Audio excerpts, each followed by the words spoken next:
Hey guys, welcome back to my channel and thank you so much for watching. In today's video, I'm going to be showing you how I made this super cute unicorn cake. So let's get started. The first thing I'm going to do is make some of the decorations that I want to set up before I can add them to the cake.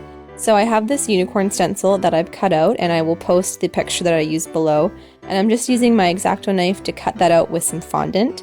And once I have that, I'm going to put it on a piece of parchment paper and just let it dry.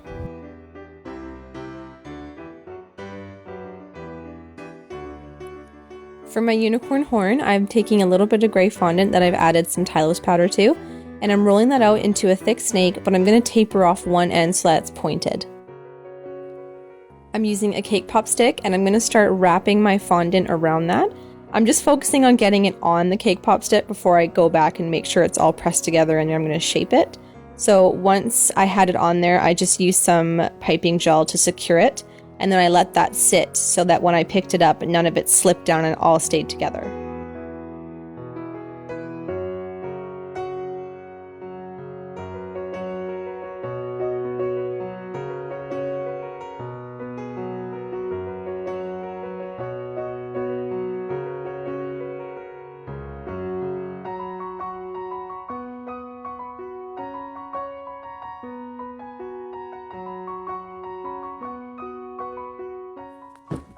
Once my horn was completely dry, I brushed the entire thing with some shortening, and then I'm using some disco dust in silver, and I'm just going to sprinkle that all over the horn until it's completely covered.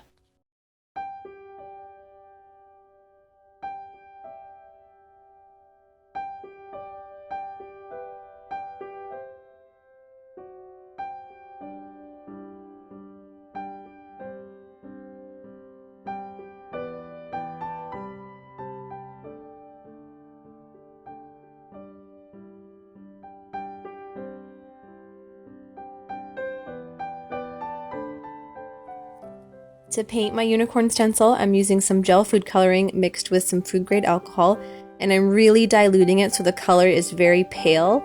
And then I'm just going to brush that on in lines, and I'm using pink for the head, and then I'm going to use orange and yellow and blue and green and purple, and then just repeat that until the entire stencil is covered.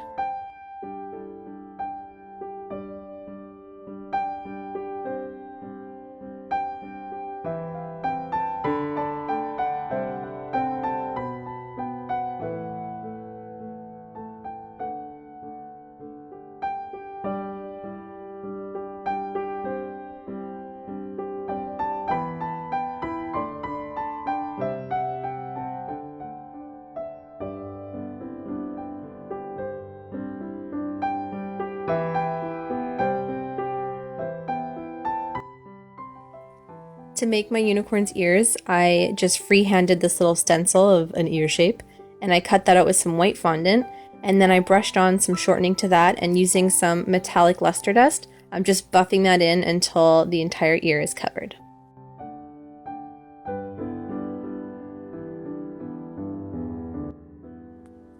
Then I'm going to cut out a slightly bigger version of my ear, and using a toothpick secured between the two, I use some piping gel to stick them together, and then I'm just going to set those aside until they've dried.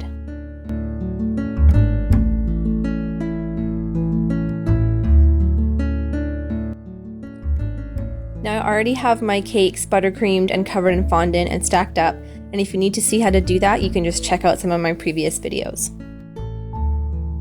For my black tier, I'm going to mix together more of my silver luster dust with some food grade alcohol until it's a nice paint consistency. You don't want it to be too thin. And then I'm going to brush that all over the top and then drag that down into the middle.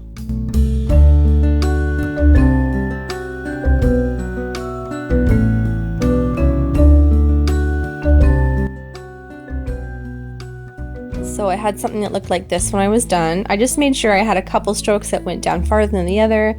I didn't want anything to look too similar.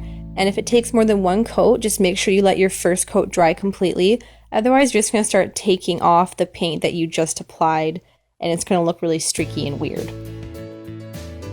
I added my unicorn horn into the very center of the top tier of my cake, and then on either side of that, I just popped in my little ears.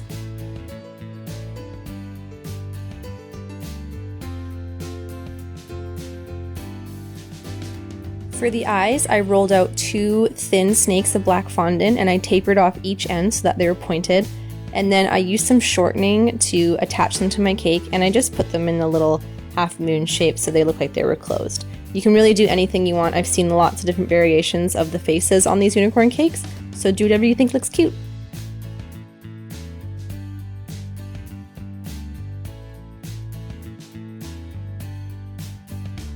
For the eyelashes, I rolled out little balls of black fondant and then shaped them into this teardrop shape. And again, I attached them with some shortening. I like to use shortening if I'm attaching like a black or really dark color against a white, because if you need to reposition it, the color won't transfer onto your white fondant with shortening, but with water it will, and it kind of just muddies up the whole thing and makes it hard to clean up. I added a border of silver sugar pearls all along the bottom of my white tier, and I used some piping gel to adhere those because those suckers like to roll off.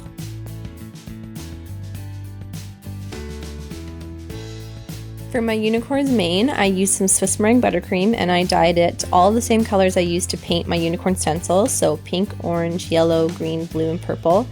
And I did a really pale color, and then I used a bunch of different piping tips to create rosettes and little blobs and just a bunch of different textures to make up my mane. Buttercream piping is not my strength, so I just kept it simple, but you could do whatever you wanted with designs. I've seen people add in sugar pearls and stars and hearts and all sorts of things, but I wanted to keep it a little more plain because I have lots of bling with my horn and the border. So I left it like this, and I thought it looked cute, but you can do whatever you want.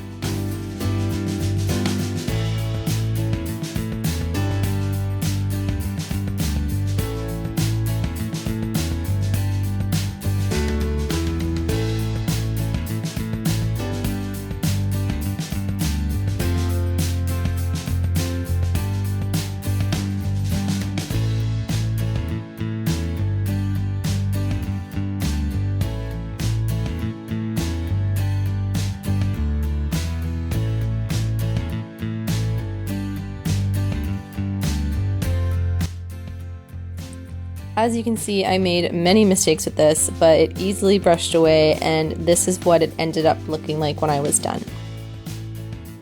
To finish off my cake, I very carefully pressed on my unicorn stencil to the center of my bottom tier, and I just secured that with some piping gel and held it in place just so it didn't slip down. I wanted to make sure it dried nice and secure. So this was the end result, guys. Thank you so much for watching. I'm so happy I finally got to make one of these because they're super adorable, and I will see you in the next video.